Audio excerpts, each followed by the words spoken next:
반가. 안녕하세요. 박용덕입니다. 여단아 200문제. 이번 시간은 161번부터 보도록 하겠습니다. 자, 중개사무소 설치 기준에 관한 설명으로 틀린 것입니다.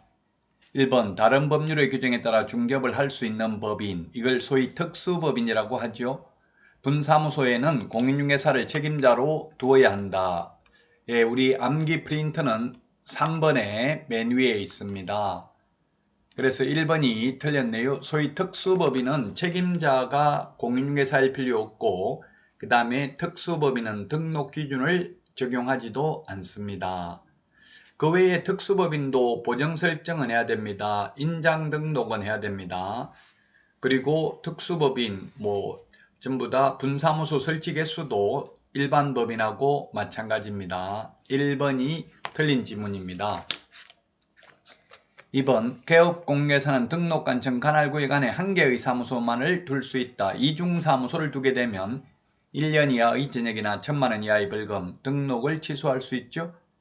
자, 그 다음에 3번, 법인인 개업공개사의 주된 사무소와 분사무소는 같은 시군구에 둘 수 없다. 그렇습니다. 분사무소는 주된 사무소가 속한 시군구를 제외한 시군구별로 설치하되 시군구별로 일개소를 초과할 수는 없기 때문에 그렇습니다.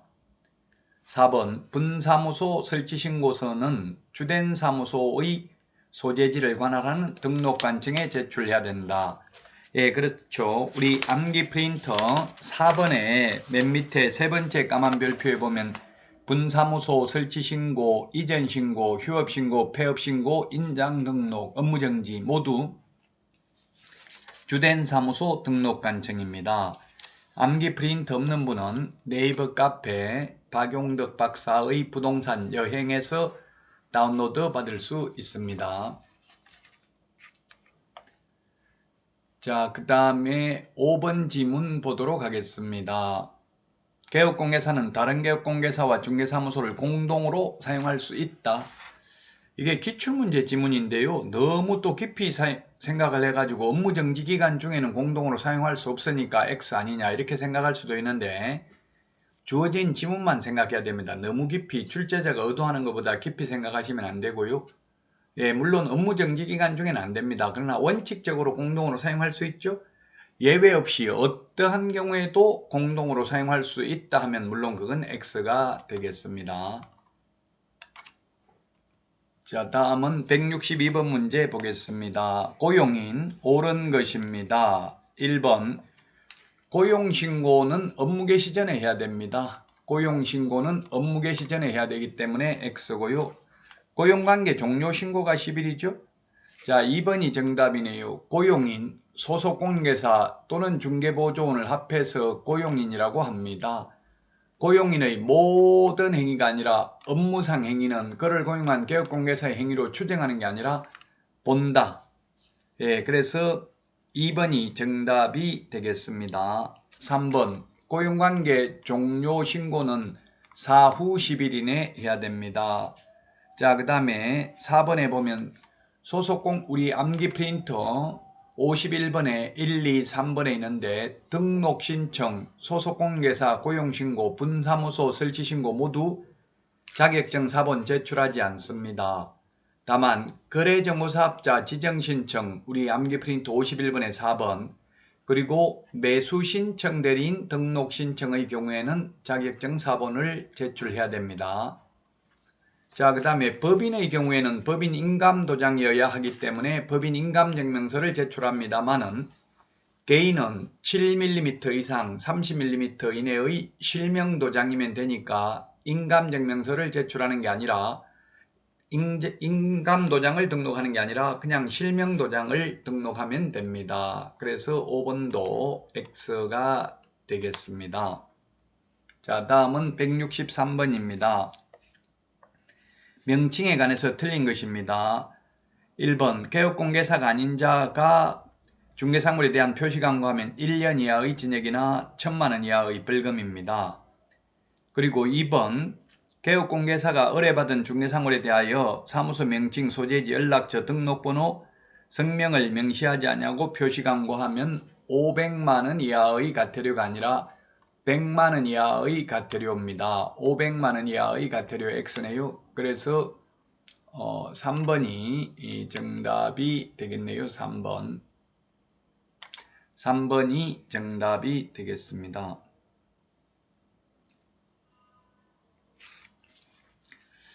3번이 아니고 2번이네요. 제가 잘못했네요. 이게 번호가 2번이네요. 2번.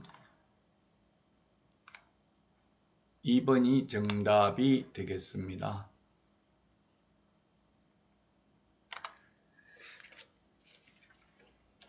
자, 다음은 3번 지문 보겠습니다. 공인중개사가 아닌 자가 공인중개사 명칭을 사용할 경우 1년 이하의 징역이나 1000만원 이하의 벌금. 예, 유사명칭 사용하게 되면 1년 이하의 징역이나 1000만원 이하의 벌금입니다. 자, 그 다음에 4번 지문입니다. 개업공개사는 5개 광고물을 설치하는 경우 벽면 이용 간판, 돌출 간판, 옥상 간판, 즉 소위 5개 광고물이 간판이죠. 간판에는 개업공개사 성명을 표기해야 되는데 법인의 경우 대표자, 분사무소인 경우 책임자 성명을 인식할 수 있을 정도로 표시해야 됩니다. 간판 실명제입니다. 간판은 달아도 되고 안 달아도 됩니다. 간판 설치 안 해도 됩니다. 설치했을 때에는 성명을 표기해야 되고요. 간판, 즉 5개 광고물에 연락처는 기재하지 않아도 됩니다. 시험에 5개 광고물에 연락처를 기재하지 아니한 경우 100만원 이하의 가태료 해서 X로 출제됐습니다. 연락처는 표기하지 않아도 됩니다. 자, 그 다음에 5번 공인중개사 자격을 취득한 자는 등록하지 않더라도 공인중개사라는 명칭을 사용할 수 있다. 예, 그렇습니다. 저도 명함에다가 부동산 학박사, 공인중개사, 박용덕 이렇게 표시해놨습니다. 등록을 안 해도 자격증만 취득하면 공인중개사이니까 공인중개사라는 명칭을 사용할 수 있죠. 따라서 정답은 2번이 되겠습니다. 자, 다음은 164번 문제 보도록 하겠습니다. 2021년 12월 31일 개정된 문제니까 중요합니다. 자, 틀린 것인데 1번 확인설명서 1의 서식에 계약갱신 요구권 행사 여부를 기재하는 란이 있습니다. 요거는 시행규칙 별지 20호 2, 3, 4 서식을 보셔야 됩니다. 자, 그 다음에 2번 지문 1의 서식 1이 주거용이죠. 2가 비주거용, 3이 토지, 4가 임목, 공장재단, 광업재단입니다. 다가구 주택 확인서류 제출 여부를 기재하는 란이 있다. 우리 중개사고 나는 게 약 48%가 다가구 주택입니다. 다가구 주택은 단독주택이죠. 19세대 이하가 거주하도록 되어 있는 경우인데요. 주인은 한 명인데 방이 여러 개이기 때문에 선순위 세입자가 보증금이 얼마인지, 그 다음에 건저당 설정되어 있는 거 이런 거, 물론 건저당은 아니고 건저당은 등기사항증명서를 통해서 확인하면 되고요. 선순위 세입자 이거는 동사무소에 주민등록을 열람해서 확인할 수 있죠. 그래서 이 서류를 제출했는지 여부를 기재하는 란이 있고요. 그 다음에 3번 확인설명서 1의 서식에는 재산세와 종부세 6월 1일 기준 대상 물건 소유자가 납세의무를 부담한다는 내용이 기재되어 있습니다. 4번 확인설명서 3의 서식에는 재산세와 종합부동산세 6월 1일 기준 대상 물건 소유자가 납세의무를 부담한다는 사항이 기재되어 있다. 4번이 틀렸네요. 4번이 틀렸습니다. 예, 종합부동산세는 1, 2의 서식만 기재되어 있습니다. 재산세는 4개 서식 모두 다 기재되어 있습니다. 그러나 종합부동산세는 1의 서식 주거용, 2의 서식 비주거용에만 기재되어 있습니다. 이거 신설됐으니까 주의해야 되겠죠? 취득 관련 조세의 종류 및 세율은 4가지 서식 모두 기재하죠. 그리고 재산세 6월 1일 기준 대상 물건 소유자가 납세 의무를 부담한다는 것도 모든 서식 기재되어 있는데 종합부동산세는 1의 서식하고 2의 서식에만 6월 1일 기준 대상 물건 소유자가 납세 의무를 부담한다는 내용이 기재되어 있고 3의 서식 토지, 4의 서식 임목, 공장재단, 광업재단에는 종합부동산세 6월 1일 기준 대상 물건 소유자가 납세 의무를 부담한다는 내용이 기재되어 있지 않습니다. 자, 그 다음에 5번 확인설명서 이의 서식에 벽면 및 바닥면 상태 기재하는 란이 있습니다. 그러나 도배 상태 기재하는 란은 없죠. 도배는 1의 서식만 기재하도록 되어 있습니다. 자, 다음은 165번 문제 보도록 하겠습니다. 상가 건물 임대차 보호법입니다. 환산보증금을 일정 금액을 초과하는 경우, 즉 서울에서 9억, 과밀 억제권역에서 6억 9천, 광역시 5억 4천, 기타 지역 3억 7천을 초과하는 경우에도 적용되는 게 뭐가 있다고 했습니까? 임시 표준대계, 영덕대계 대신에 임시로 표준대계를 먹으라고 권했다. 그래서 임시특례 2020년 9월 29일부터 6개월간 연체한 차이면 3개의 차임액을 연체하는 것으로 보는데 포함시키지 않는다. 자, 그 다음에 표준권리금 계약서, 상가 건물 임대차 표준계약서 사용 권장, 대항력, 계약갱신요구권, 권리금 회수기회 보장, 그리고 3개의 차임액을 연체한 경우 해지할 수 있다. 또 3개월 이상 집합제한, 집합금지명령을 받아서 경제사정의 중대한 변동으로 인하여 해지하는 것 가능합니다. 9억 초과더라도. 이렇게 해서 해지를 하면 3개월 지나면 효력이 발생합니다.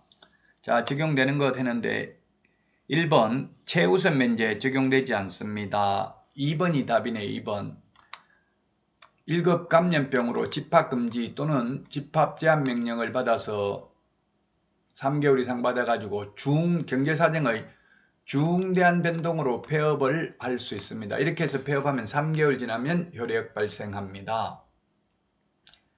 1번에 최우선 면제는 9억 초과하면 적용되지 않고요. 그 다음에 3번에 9억 초과하면 5%밖에 1년에 못 올린다. 이거 적용 안 됩니다. 시세만큼 올릴 수 있습니다.